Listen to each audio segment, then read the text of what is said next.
Welcome, family and friends of Arthur Fink's. I'm Lynn Ballou, co-clerk of Portland Friends Meeting. It is wonderful to have you here in a meeting of thanksgiving for the life of a dear person we have known and loved, and by whose presence we have felt blessed. Quakers find that silence is a powerful way for truth to be heard. Out of that expectant, waiting silence, the ministry that occurs comes from those in attendance. Anyone present may speak or remain silent as your heart directs. Both are important. Tears and laughter are both appropriate.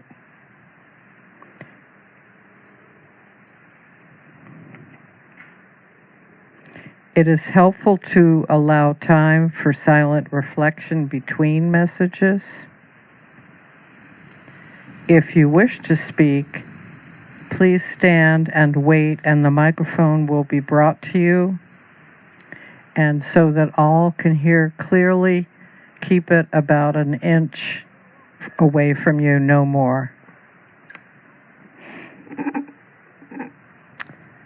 The close of the service will be signaled with a handshake or elbow and greetings passed among those present. Now we will enter into our silent waiting worship.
My name's Jonathan. I've known Arthur. I went to Friends Seminary in New York City with him and his sister many, many years ago. So I've known him for many years. But I'm not here just to represent myself. My class asked me when I was here to please express their love and fondness and how much they also missed him over the years and how sad this is. But he brought us a lot of joy and a lot of memories way back. And so, Arthur, we miss you and thank you very much.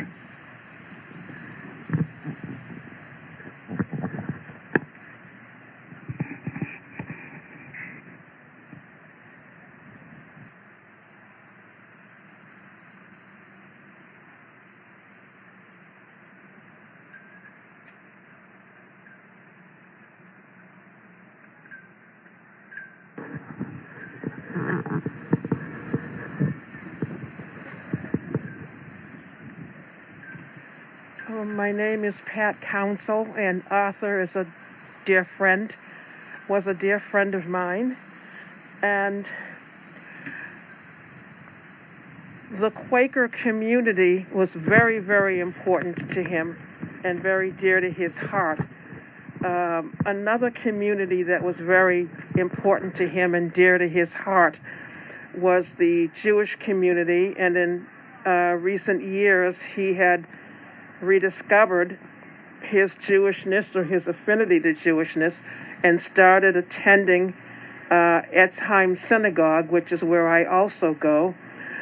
And I felt that one of the ways to honor and remember Arthur was to read this poem that we usually do at Shabbat. I live at the Park Danforth, so many members of the synagogues would come to the Park Danforth and preside over Shabbat services. And one of the poems that was read I thought was very interesting, and that you might get some comfort from it. It's called Birth is a Beginning, and Death a Destination, and Life is a Journey. Birth is a beginning, and death a destination, and life is a journey.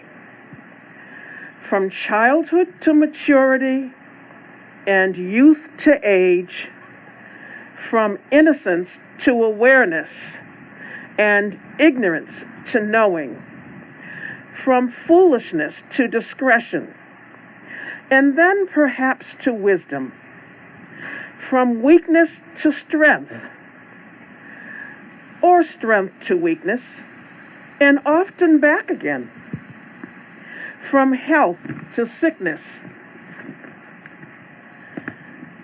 and back we pray to health again, from offense to forgiveness, from loneliness to love, from joy to gratitude, from pain to compassion, and grief to understanding, from fear to faith,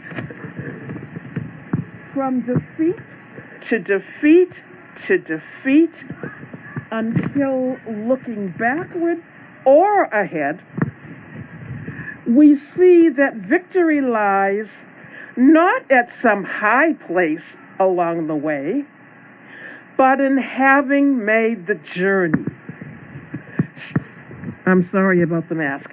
But in having made the journey, stage by stage, a sacred pilgrimage. Birth is a beginning, and death a destination, and life is a journey, a sacred pilgrimage to life everlasting. Thank you. Who do I give this to?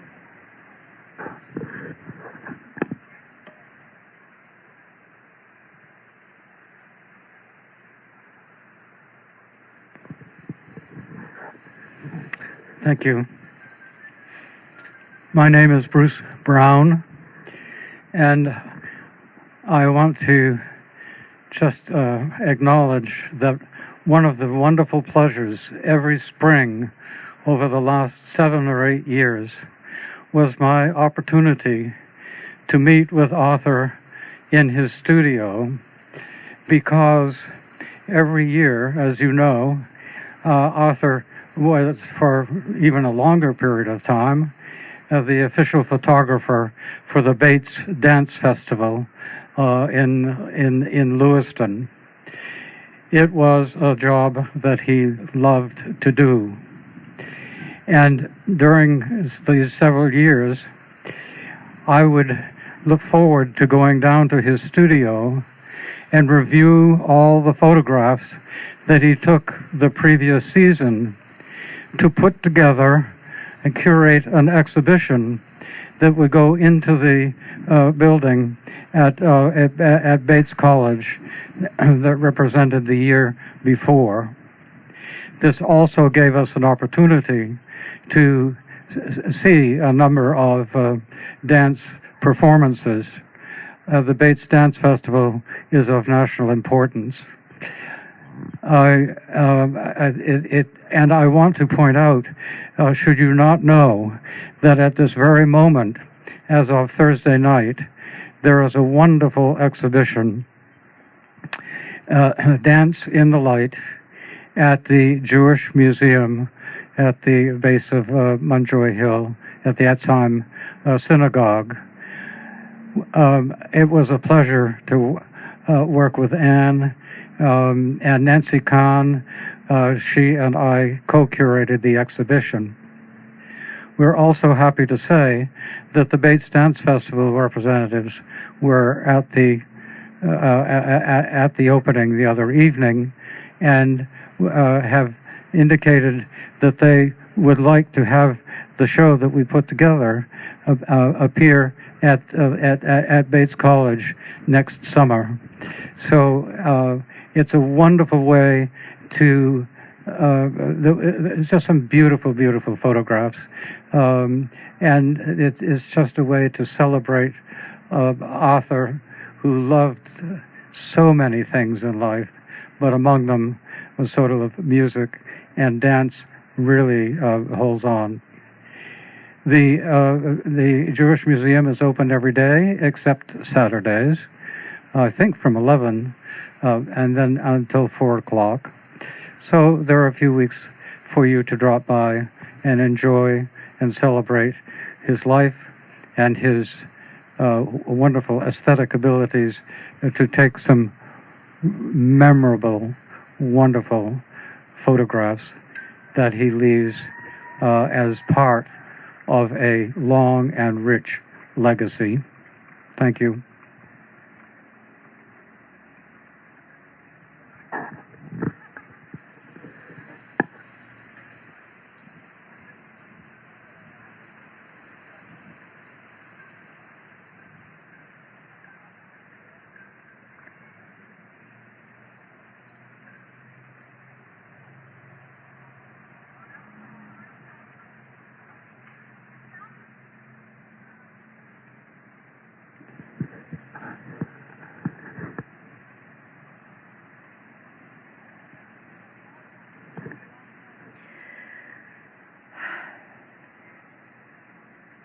The word pilgrimage was used. And I met Arthur on a pilgrimage overseas. He came to document our trip. And we went to Auschwitz, and that's how I met him. I didn't know him before then. The way he asked questions, the way he saw things, life in trees and the history, and wanting to know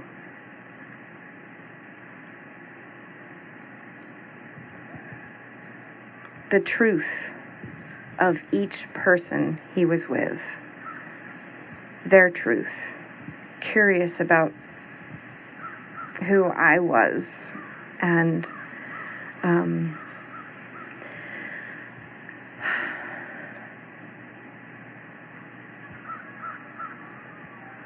I always loved looking into his eyes and the things that he always saw, and imagining those eyes.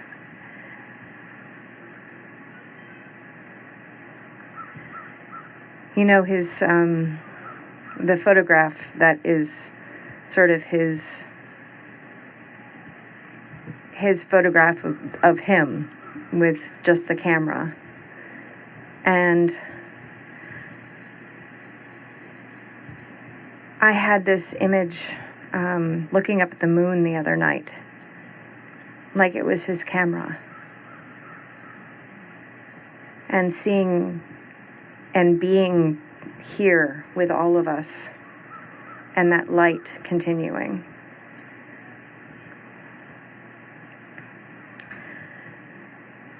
As I was reflecting on, I love playing with words.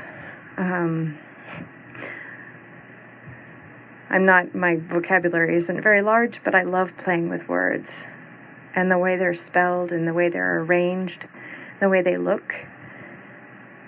And I was thinking about his name, Arthur. And the last thing we do on this earth is exhale.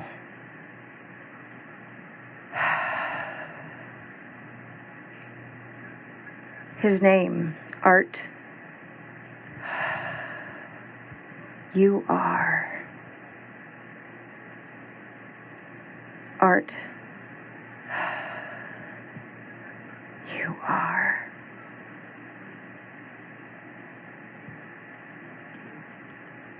Within each of us, and the gift that he shared with all of us.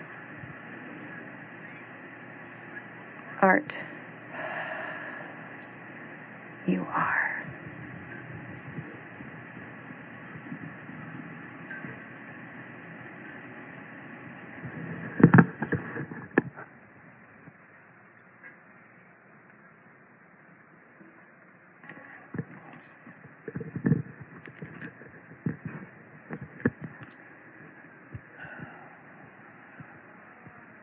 I can't help. My name is Bruce St. Thomas, and my wife Peggy and I lived on the island for over 22 years. And Anne and Arthur are always our touchstone. I can't help but reflect in this moment of being in this community of how much Arthur was in all of our communities and had a very strong presence in his participation in the communities we lived in. When I think of Arthur, I think of loyal, trusted friend. Arthur was always there. If my wife and I needed to put in an antique light or had a problem with our alarm system or, needed time babysitting our dog, Arthur loved our dog Addie and Bailey and loved having Addie in his office and would say that Addie was his meditation master.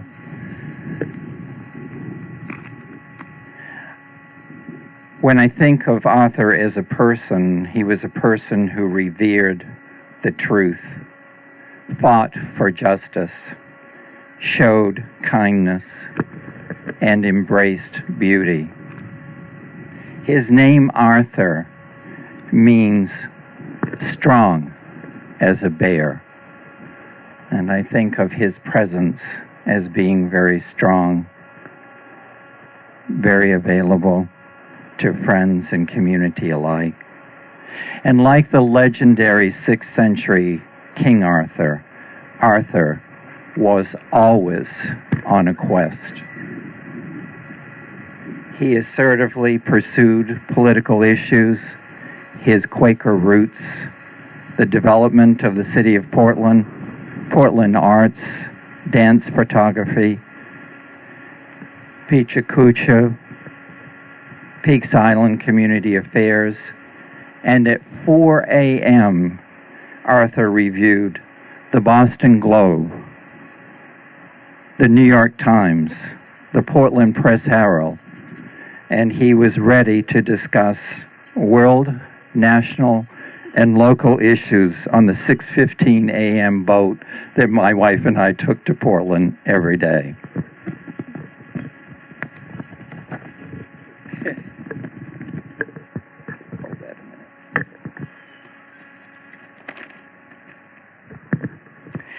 Arthur had a strong presence and had the ability to ask questions that opened the door to a deeper level of understanding concerning and any topic. Arthur was so supportive to my projects, my family, community, interests, and my writing. Any contact with Arthur would prove to be meaningful. He also sought my advice, thoughts, and personal counsel. His presence was so strong that it's impossible to imagine his absence. Arthur, may your spirit, through your art, writing, activism, community involvement, personal presence, and support, live in our hearts together, always.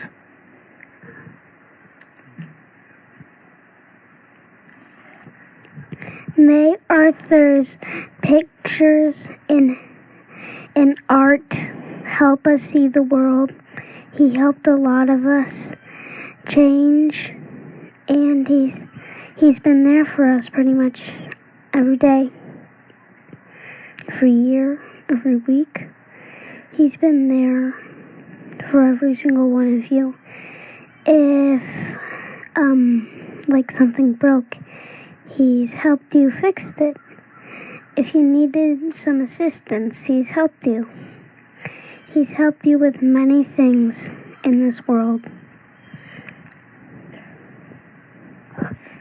Do you know what's crazy? I came in late. This wasn't planned at all.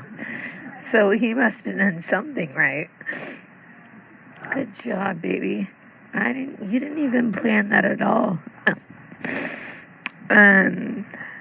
Obviously, he was very special to me.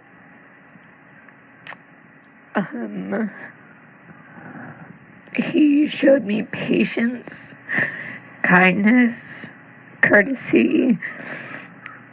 I think patience more than anything. Now it's okay to cry, and okay to feel, and okay to live and to love, no matter what or who. And I'm definitely not perfect, but he taught me how to have resilience and resistance, and no matter what happens, it's gonna be okay, as long as what are the 3 words that Grandpa Arthur taught us? Kindness, respect, character, integrity. I don't know what's the 5th one. Those are the specials. And to think that you're special in everybody. And he's done so much more for our family and for me. Feels we were talking into this, sorry.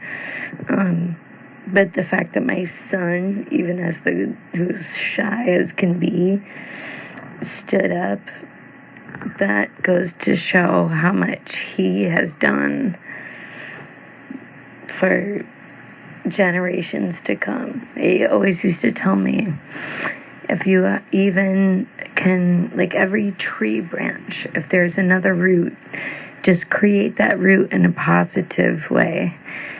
And we can all grow and learn from that new root. That becomes a new tree, becomes a new sprout. And we can all grow and live and learn and prosper. Oh, I'm about to put you on the spot. Mm-hmm. What do you, because you had so much to say. What do you want to wait?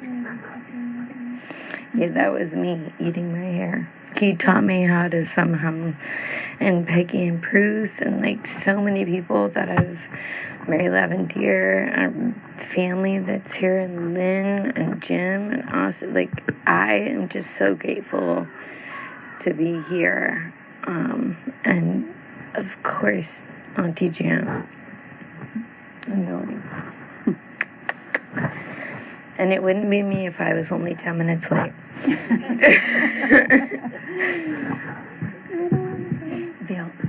All right. Sorry. And if I didn't do it wrong.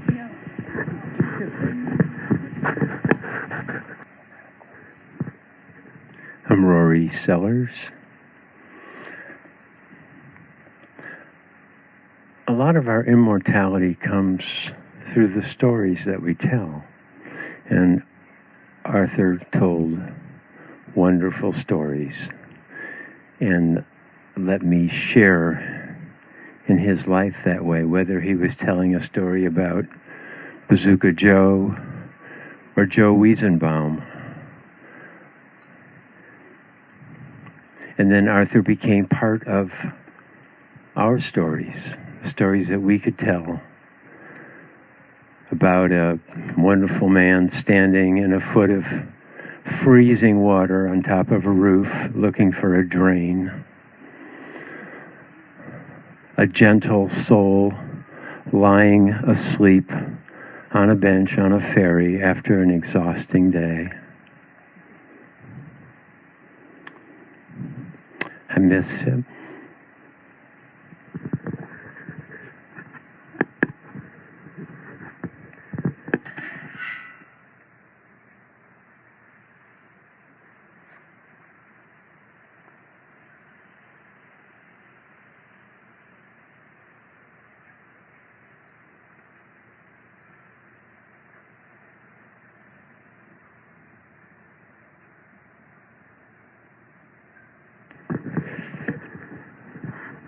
Good day.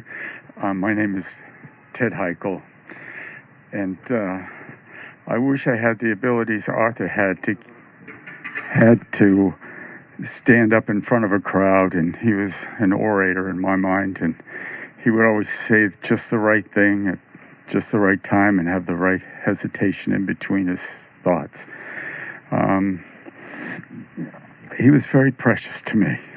I have always understood that time is the most precious commodity we have. And Arthur always took the time to help in any way he could. I was devoid of a mind that worked with computers or technical know-how. And if I struggled, he would put things aside, and he had the patience, as Alyssa said, to convey and share and spend that time quietly and productively to help in any way he could. And I miss him too. He was a good friend. And I'm grateful that I was part of his life, and he was very much a part of my life. Thank you.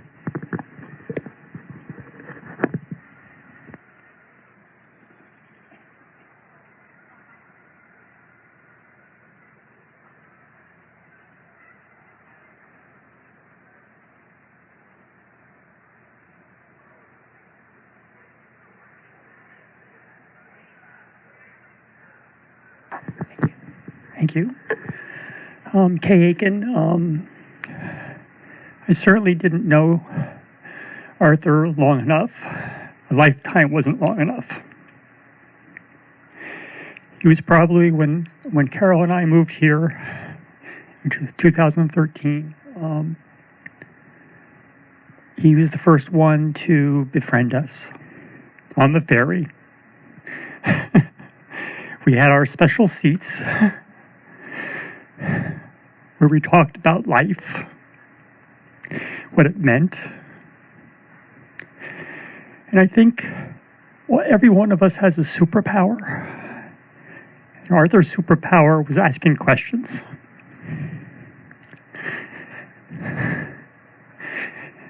And his questions were introspective, and I guess maybe that's the way we connected, is Carol and I's company was called Introspective Systems. And our goal was, well, to make computers introspective, but beyond that, to think about life and think about ourselves and how we can change the world. And that's what Arthur was.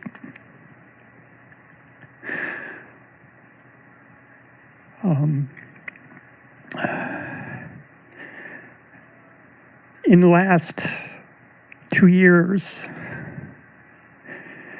Carol died. Well, my mother died first, and then Carol, and then Arthur. Those are the three most important people of my life. And I think Ted talked about he was always there to help. And when I called him to tell him about Carol, he was immediately there. And he officiated at her memorial service. And that meant so much to me, because he was giving.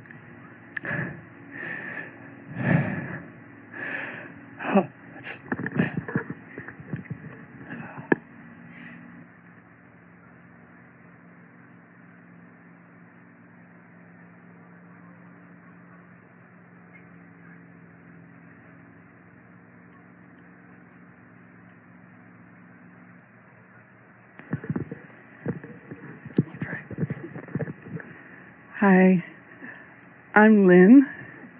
I'm Arthur and Jan's cousin on our mother's side. I don't remember knowing them as a young kid, but I'm sure I did at family gatherings. What I do remember is that starting about 20 years ago, when I adopted my daughter, Jan and Leah and I would make an annual trip to Peaks to stay with Ann and Arthur. And we missed a few years along the way, but it's been a lot of visits to Peaks. And what is always there is Arthur totally welcoming us into their lives. Complete welcome. Warmth, attention, energy, interest, always. He didn't really know us before that, but here we came up on the doorstep, and we always felt welcome. I have two wonderful memories. One when Leah was maybe 2, 3, tiny. We went to get lobsters, and Arthur picks the lobster up out of the pot and holds it out to Leah. She was so thrilled. He just knew that she would like it, and he was absolutely right. The other time is more recent. She was probably in her teens, and he remembered how much she liked Gwenny. And we took a walk after dinner, and he made sure to go past a house that had a dog that was friendly because he wanted Leah to have time with the dog. I mean, it was just those were the kinds of things he just sensed and knew that I remember. And the other thing I always will remember is how struck I always was each time with Arthur's seriousness, his intensity, but how it was fed by kindness and compassion always. That was what was driving it. And each visit, I think I came away saying, I hope I can be a little bit better person because of Arthur's influence. And I hope I am. Thank you. Hello, my name is Jody Halliday, and I'm a friend of Ann and Arthur's. And I want to follow up on the comment about kindness. I don't think there was a vindictive bone in Arthur's body.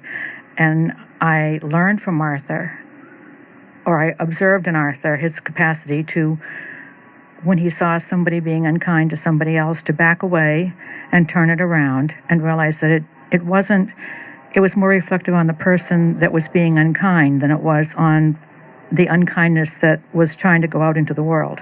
And Arthur would step back and say, well, let's think about why this person felt the need to say that or to do that. And I think I've learned a little bit of that from Arthur, and I'm grateful for that opportunity. He was a very kind man.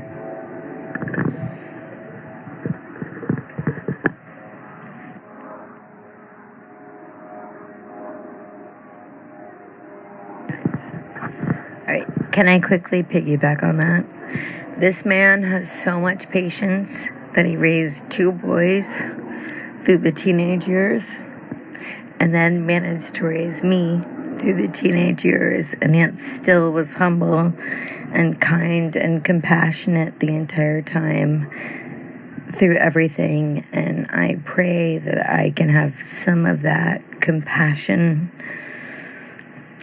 I think we all can. I can't imagine doing all this 2 times over and still having a smile on your face and continuing to love and grow not just the community but family and everything else. And I promise I won't steal this way. All right, your turn. Arthur was pretty kind to everybody. He always respected them, helped them, and he thought that everybody was special in their own way. He thought that his art, even things that weren't alive, were special. He was pretty much the kindest man in Portland. He helped. What, baby? What did you say? He helped what? He helped everybody that got hurt He tried to help them with everything that happened. Bob fixed. Arthur was the kindest man everywhere he went to people. When he talked to them, he was kind. Everywhere he went was kind. He brought the kindness with him and let go of the bad things. It's still going on in our own ways.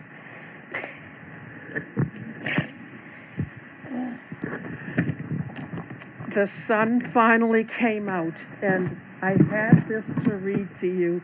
It's something that we always began our Shabbat services with. May the sun bring you new energy by day. May the moon softly restore you by night. May the rain wash away your worries. May the breeze blow new strength into your being. May you walk gently through the world and know its beauty all the days of your life. And I wish that for all of you. I know that Arthur wishes that for all of you. I also want to say that it is such a pleasure to be with his family, including the grandchildren, so special. And I remember meeting Alyssa. I think she was still in middle school or high school, but I'm just so happy to have all of you here and to see you. Thank you.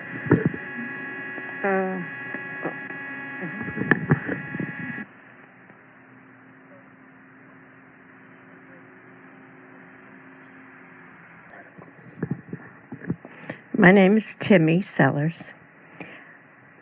I had the immense privilege to sit with Arthur a few times while he was ill. And he told me to remember and to tell others that he was not afraid and that he was moving forward with all of us.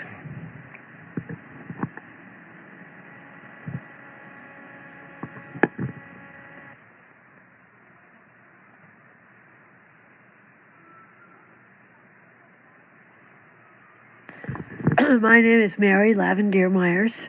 I have many thoughts about Arthur. Many years ago, I read some Buddhist book or something, and it said, maybe it was some India guru. Anyway, he said, all separation is an illusion. And I like to repeat that. And I think that we're never going to be separate from Arthur or anyone.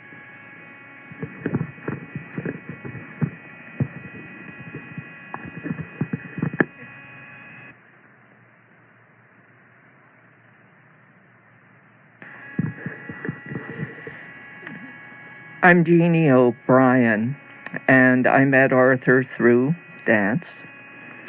And I think one of the things that, with all of his character traits, that hasn't perhaps been touched on is also his stealth setting. And Arthur could be in a room full of dancers who afterwards, these nitpicker dancers who have to be on account somewhere in a specific form, would be, there was a photographer here? And I think that that enabled him to catch and capture for a long time in his film work so much of the unexpected, the relaxed moment, or the terribly difficult moment, because nobody ever knew he was there. And yet, this was a personality of so many say a common man, but boy, he did uncommon things. And I think he's perhaps on stealth mode with a lot of us when we think of him, because it will be often.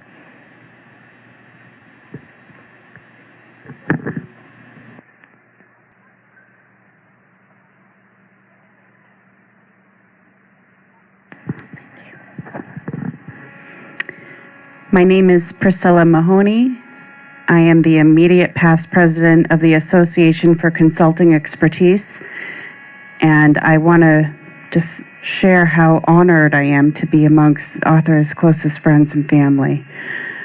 As a person who makes a living asking questions, Arthur was one of my most valued mentors, and his presence at the association is deeply missed. One of topics that Arthur most enjoyed speaking of was integrity and ethics in consulting. He had a magic about him that encouraged all of us to be better professionals and to be better at our work. He would dedicate a program each fall that would speak on ethics in our profession, and we will continue that tradition in Arthur's memory for years to come. We will deeply miss Arthur. We will miss his wit, his humor, his ability to ask questions that stumped even the most brilliant minds in the town of Portland. He will be missed, and it's an honor to be here with you today.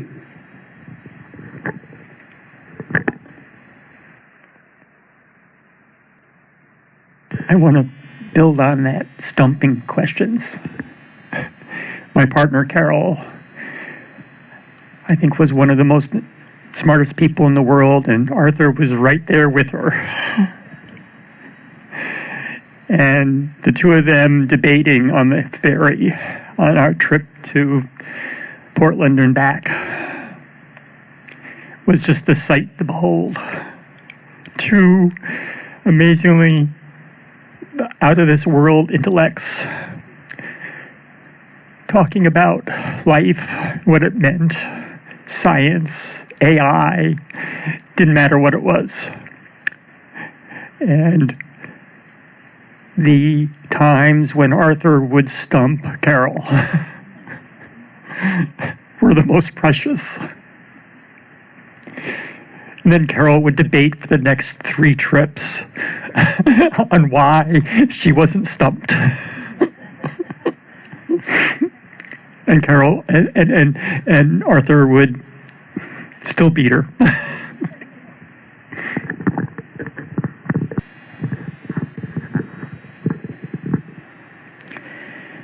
My name is Sydney, and I encountered Arthur through Portland Friends meeting, and thankfully came to know him more and more in the last few years. And I think for me,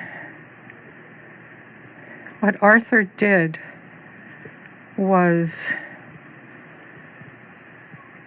he had the ability to enhance my own light so that I could see for myself the way.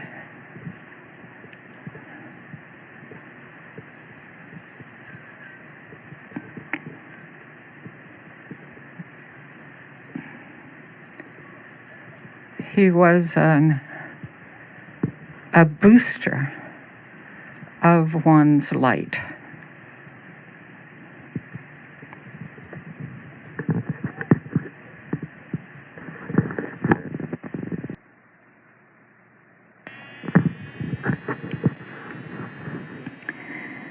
My name is Jean Berman. When I first moved to Peaks Island, I knew one.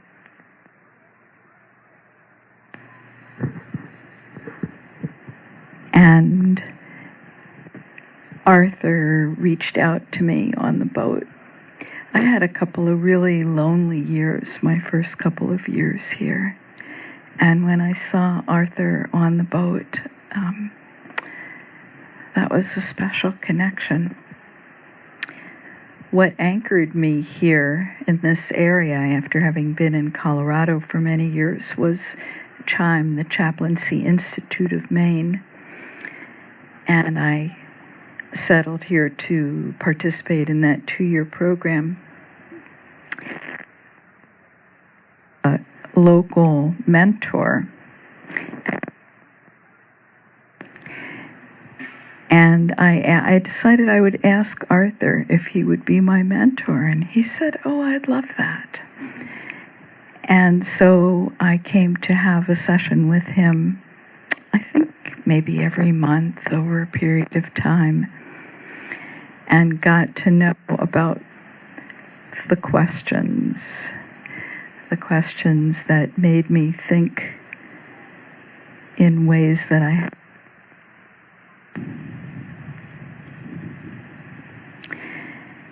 I have so enjoyed getting to know Arthur a bit. He strikes me as a real Renaissance man, and there's so much about him that I don't know. And Anne. And at the end of Arthur's life in this form, those of you from his family who were out here, such a treasure to be with you.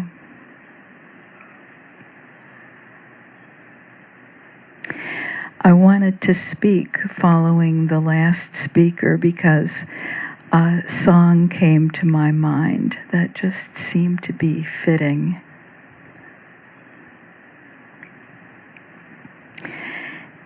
Because it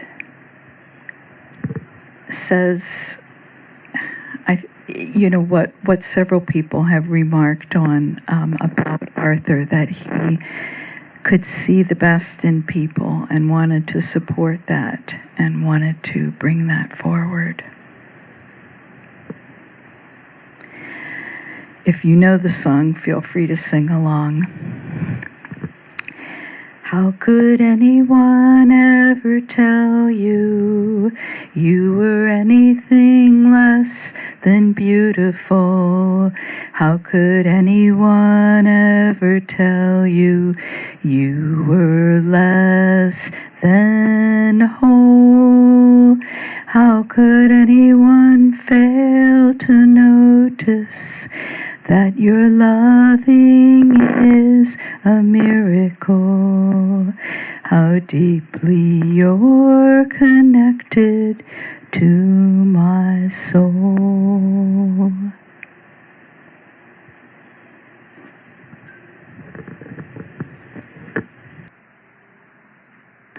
Thank you. I can't believe I'm up to talk again. But what Timmy had to say about Arthur being sincerely ready, it's I got that from him too. I've struggled through life and have almost died 7 times, so I feel like I'm kind of an authority where I'm on my deathbed and I keep coming back. And I had just last year lost a very close friend of mine from pancreatic cancer. So I was scared to hear for Arthur that was the diagnosis. So I didn't want to impose, but I wanted to be with him as much as he was willing and able to be with me. And I know one time when he was willing and wanting to see me, he was laying in his bed, and it's a touchy subject for a lot of people because most people are afraid of death and dying. I know when I was 27, I was crippled from the neck down, and I became completely friends with death. And when I recovered, I realized it's not to be feared, but it gave me the greater understanding that I didn't want to be afraid of dying, but I didn't want to be afraid of not living, so it gave me a much richer and fuller life, which I totally appreciated. So I know Arthur was in pain and he was lying in the bed, and I sat there and we talked. And I asked him, I said, "Are you afraid of any of this?" And he had no fears whatsoever. He was ready, willing, and able for all, and was happy to be a part of it all, which I totally appreciated and understood and felt comfortable with. And I know when you're sick, it's hard to be around people because the energy level that you have is so low, and it's a drain to be around people. So I just let him know that anytime he wanted me there, I'd be there. And I know it was a huge struggle. But he, like me, my father used to say, some people eat to live, but you live to eat. And Arthur had that same relish for food. And I knew that he loved smoked salmon. So I did my best to keep smoked salmon at the house all the time, so he knew I was with him in some form. But I love that man, and I'm going to miss him, and I know that he's here to hear and listen and account and help me through whatever needs I have, as he's always been for all of us. And I thank him for all of that. Thank you again.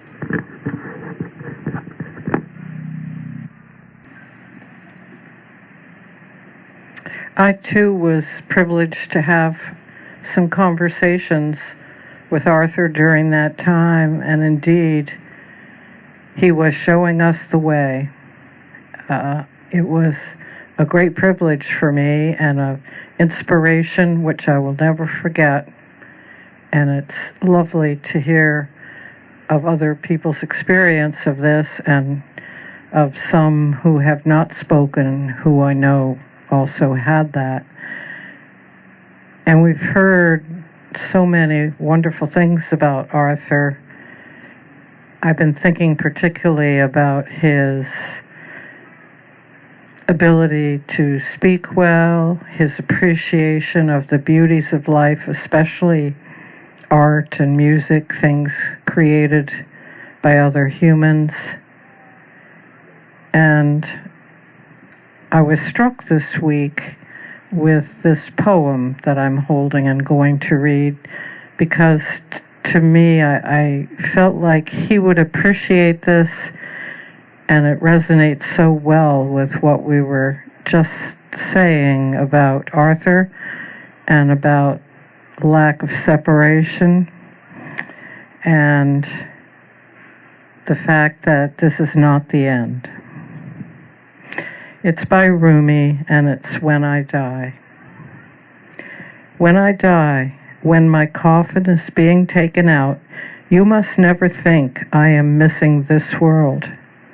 Don't shed any tears. Don't lament or feel sorry. I'm not falling into a monster's abyss. When you see my corpse is being carried, don't cry for my leaving. I'm not leaving. I'm arriving at eternal love. When you leave me in the grave, don't say goodbye. Remember, a grave is only a curtain for the paradise behind. You'll only see me descending into a grave. Now watch me rise. How can there be an end when the sun sets and the moon goes down? It looks like the end. It seems like a sunset, but in reality, it is a dawn. When the grave locks you up, that is when your soul is freed. Have you ever seen a seed fall into earth, not rise with a new life? Why should you doubt the rise of a seed named a human? Have you ever seen a bucket lowered into a well, coming back empty? Why lament for a soul when it can come back, like Joseph from the well? When for the last time you close your mouth, your words and soul will belong to the world of no place, no time.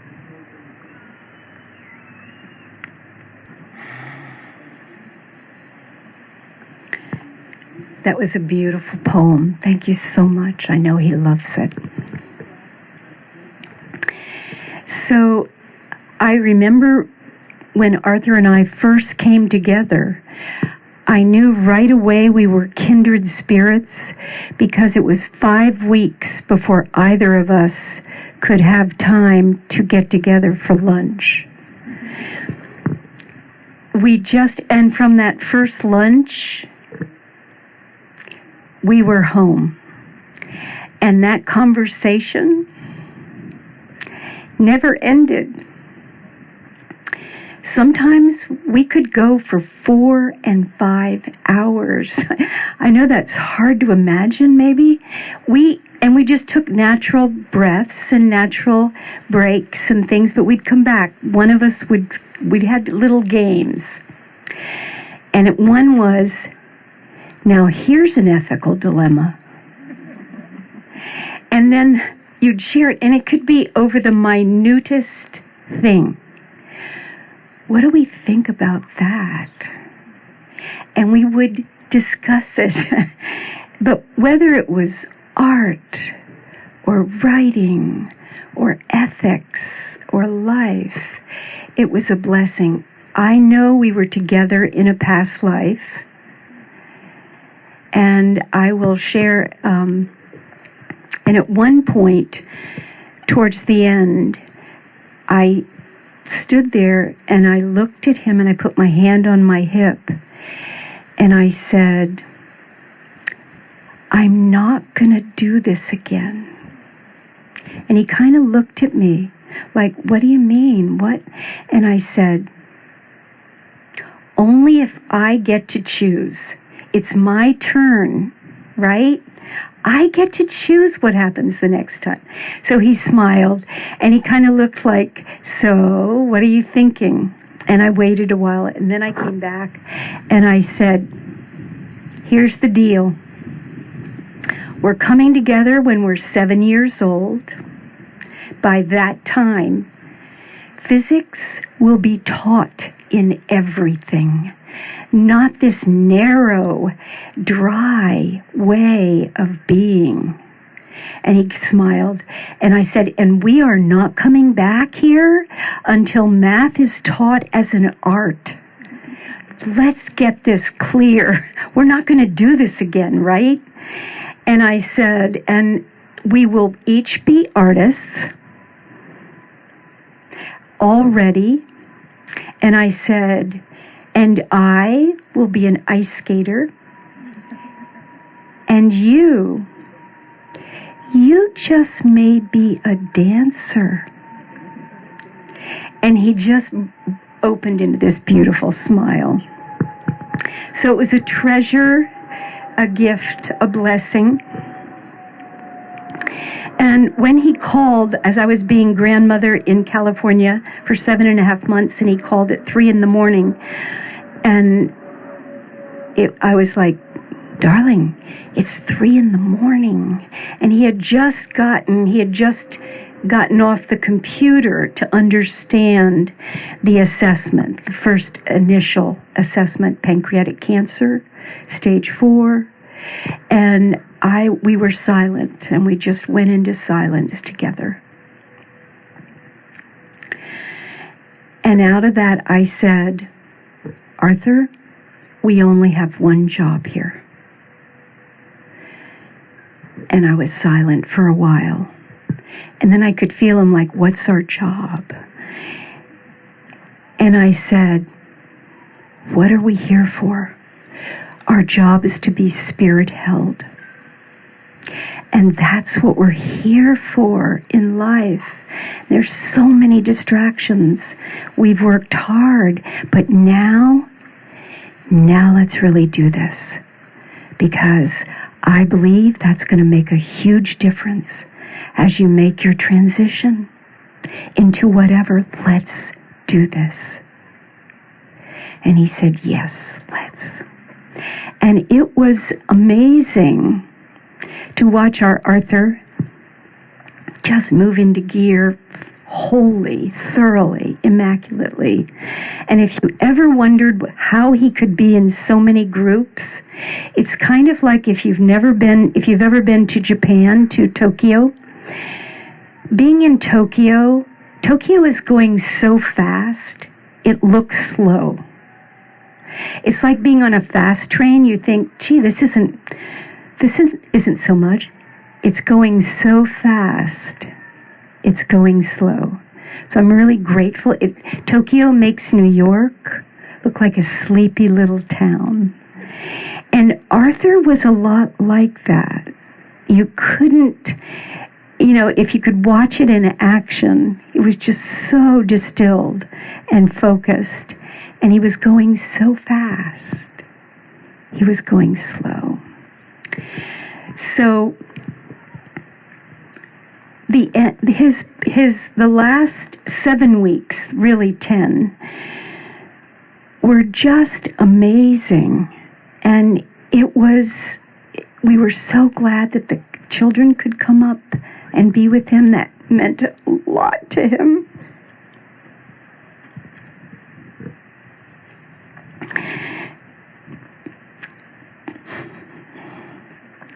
And the thing about the children, they talk about Arthur and how much he was loving them and he was patient, but they are amazing children.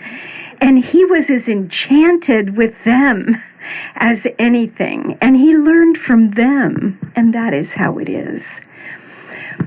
But the thing is, he really held it. And that last 10 weeks, what I say is it was like a weird, wondrous second honeymoon, because it was just us for the most part. There were, certainly our close friends coming in here and there, but it was just us, and it was just amazing, as is Arthur, with each and every one of us. And so that peace, I really learned it from my father passing away 22 years ago. The first 2 years, you just make it through, and you do, and you organize, and you keep going. And then one day I was walking down to the ferry, and I said, I just looked up to the cosmos. It was a flash.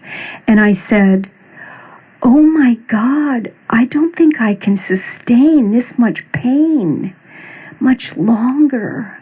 And for the first time, because our culture doesn't really speak to that very much, the pain of it, we don't even know that it's there consciously. So I did that day, and it was like, at least it was real and whole. And that night I got the message clearly, crystalline clearly. Every time on the inhale that we breathe in all those treasures, all those gifts that we loved and got to be a part of, every time we breathe that in on the inhale, we're bigger, we're more, we're alive, we're us, and they are with us. And on the exhale, when we carry them forward, this is being alive. We have had a lot of acculturation, whether it's with gender, it's with how things should look and be, and how we look at our physics, how we look at anything. There's so much acculturation.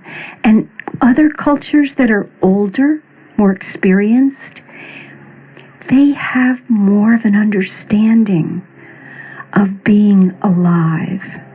We know in physics, matter does not die. It changes form. And so I just pass that seed that we know, but to spend our energy cherishing all the good and carrying it forward, He will be with us. I can promise you that. He's a visionary, and he's focused on the projects. So blessings, Arthur. We love you, and we carry you forward.